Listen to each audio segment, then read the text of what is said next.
The town decided who she was long before she ever spoke her truth. Every Sunday morning, when the church bell rang across the dusty streets of Red Hollow, heads turned the moment she appeared. Women tightened their shawls. Men lowered their voices. Children were pulled closer, as if her presence alone carried danger. They didn't call her by her name anymore. They called her a warning. Some said she was cursed. Others whispered she had tempted the wrong man, ruined the wrong marriage, asked for mercy when none was given. No one remembered how it started. Only that it ended with her standing alone on the edge of town, living in a weather-beaten house no one else would claim. She kept her eyes down when she walked. Not from guilt, but from exhaustion. Because when an entire town agrees on a lie, the truth becomes heavy to carry.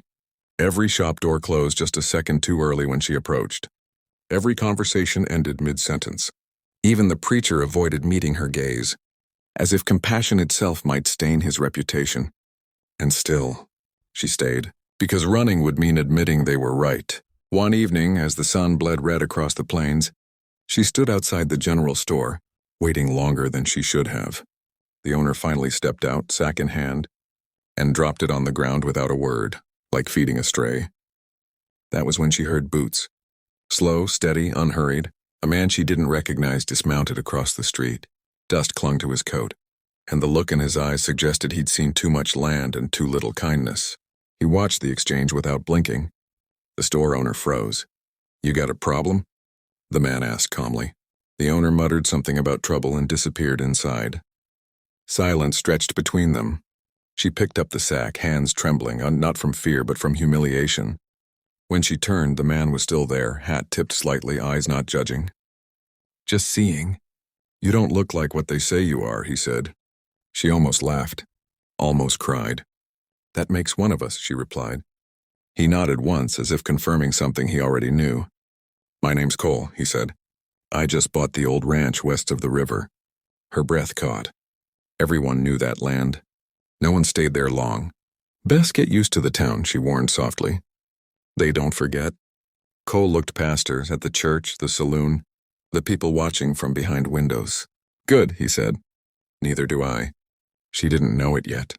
But by nightfall, the town would whisper a new rumor, and this time, it wouldn't be about her sin.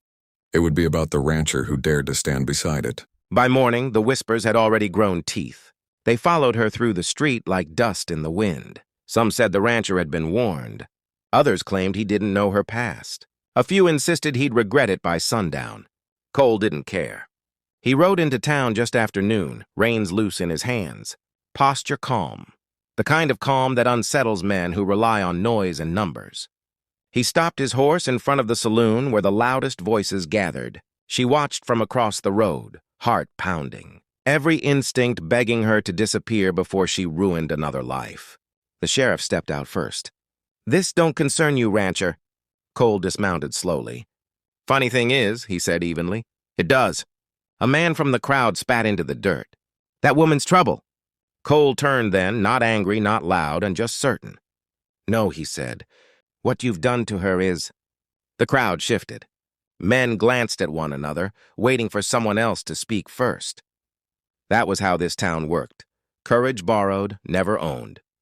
"She don't belong here," the sheriff muttered. Cole's voice didn't rise. "It didn't need to. She belongs where she's treated like a human being," he said. Then he looked straight at her, standing frozen across the street. "And from this day forward, she belongs with me." The words landed heavy. Gasps rippled through the onlookers. Not because of love, but because of claim. In the West, those words meant protection, responsibility, consequence. "You sure about that?"